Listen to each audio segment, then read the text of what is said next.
And it has begun. Firing up the wood boiler. Wife told me it's getting too cold in the house, so time to start a fire. And brother-in-law's on his way over right now to put the grain bins up. I think I can hear him coming down the road, so that'll be good. I got a bunch of junk. I'm gonna cut them in half, burn them, and got a bunch of junk stuff that I'm gonna burn up first. And so, alrighty, I'll make a video hopefully of the bins being up, and hopefully everything goes good. So, alrighty, we'll talk to you guys later.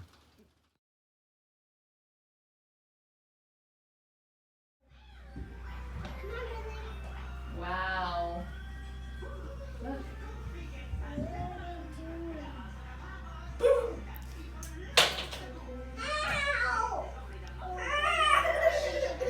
Did that hurt you? Why is your pants falling down?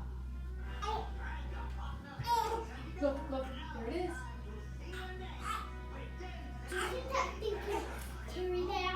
Yeah. They did it pretty good.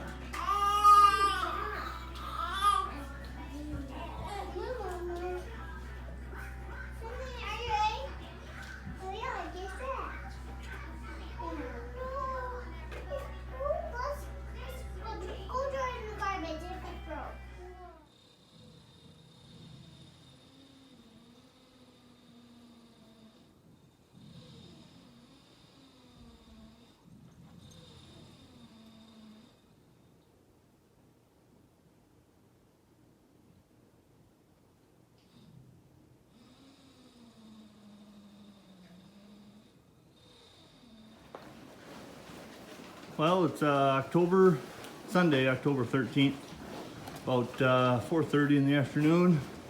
Just got done feeding cattle.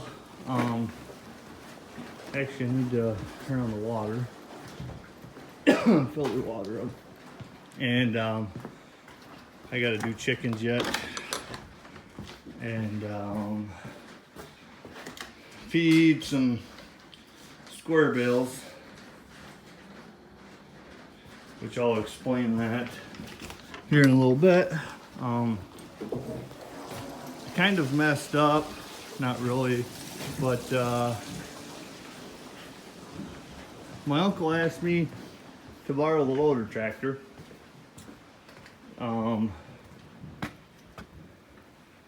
2 weeks ago it was, and seen him yesterday or day before, and said he's still planning on coming to get it, but he'd give me a call first when he wanted to come. So I figured, well, okay, I mean, like, he can borrow it, whatever, it's not a problem. Well, he ended up showing up today while I was cleaning the ashes out of the wood boiler. So I hurried up and did that, and I kind of forgot that the calves on the other side of the barn needed a round bale. So I'm gonna have to check to make sure they haven't busted that door open yet. They need a round bale, so I'm gonna have to I'll show you what I got. Went to throw square bales in the back of my pickup down from the loft and take them over there and throw them in the round bale feeder. I didn't even think about them. The guys needed the bale, and I didn't plan on him coming. I'll just throw squares out of that right there, and I'll put them in the back of my truck and back up there and throw them in the round bale feeder for him. Today's Sunday. He said Wednesday he'd be done with it. So I told him he could use it. So it is what it is. You probably see we got the bins up today. Made a little video I'll post before this one here, or I'll put them all together probably. Fairly busy day. It's a good day despite the rain. Got that bin up there and got both of them set. They're all locked down. My brother-in-law came over with their teleforker. They own a dairy farm pretty good sized area, and they got a tow fork there for loading the mixer wagon, and worked pretty good. I had him laying down flat. He came in, set the bucket right on top of him, right on top of the legs like this, basically. And we strapped it to it. I got some, the wife took some video, so hopefully I can try and put it in this video. He had him like this, walked up and just turned the bucket up like that, and basically set him down, backed away, and they set the rest of the way down. So worked pretty good, pretty slick. Got them all bolted down into the concrete, and I ordered the bases for them, so it'll be the next step. Get the bases on, get the auger on, and get power ran over there and get it all hooked up, and then get them filled with corn. So let me check on the water here. So that's good. Didn't take that long. Had them up in no time. So got a ways to go. And also fired up the wood boiler. It's going now. It's probably draft door shut, so it ain't really smoking much, but it's puffing a little bit. We'll check on the temp. We had some sleet today.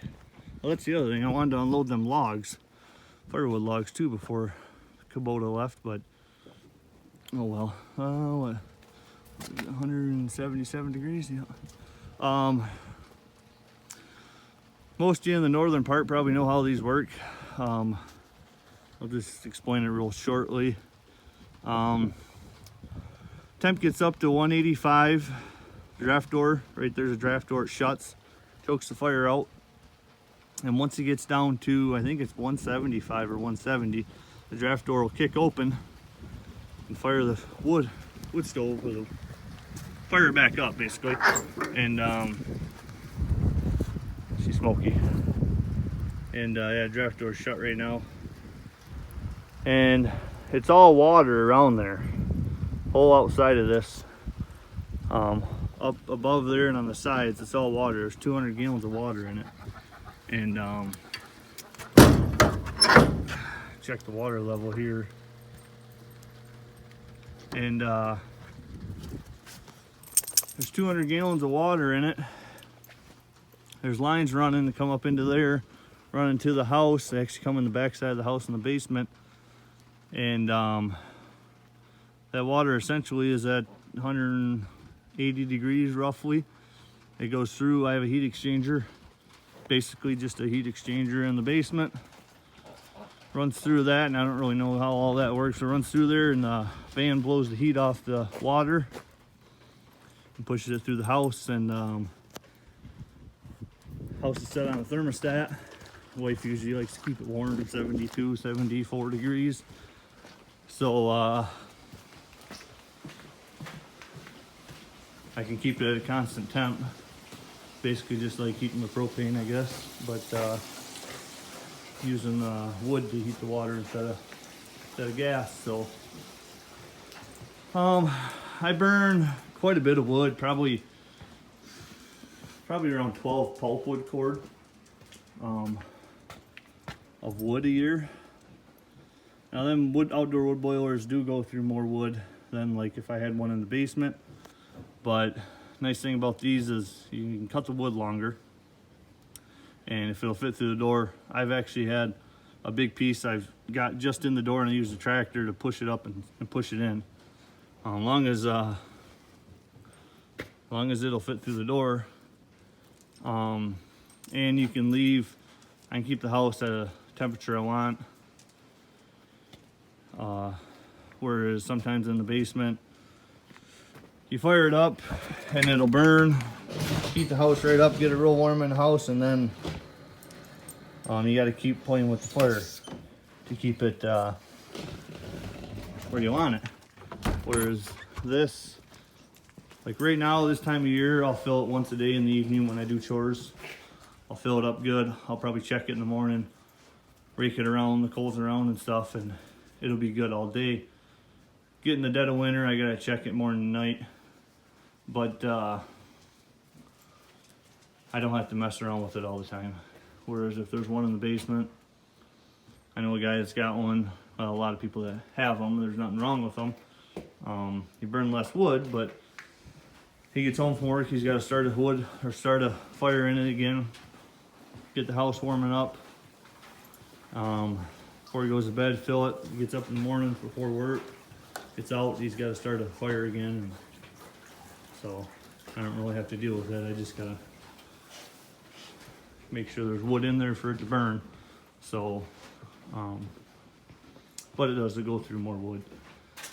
But I like it. If I had to, now this was here when I bought the house. If I had to put a new one in, probably would put a new one in because the pipe and everything is already there. Pipe is expensive. It's like 12 bucks a foot, and I think I got 200 and some feet of it. So I probably would put another boiler back in, but if I ever did something to the house, I'd probably better insulate the house better and maybe just use propane or something. But so yeah, busy day, but a good day. Wasn't too busy, I guess. I had some free time, but hoping to run into town and need to pick up a few things for the house. Just trying to get chores done while the kids are sleeping, and so yeah, now it's raining fairly decent out again. But got the bins up, that's good. And I don't know if I've ever really showed you guys this up here. This is a loft. Some second cutting there. This is, there's a few bales a second. This is all first. And right there's the shop, actually. That's where the other cattle are. So big loft. But so yeah, I'll throw some hay down, put it in the round bale feeder. Hopefully I don't have to do this very often. So alrighty, well I'll try and put some videos together here and post this one. And if you guys like the video, hopefully you do. Like, comment, subscribe, and we'll talk to you guys later.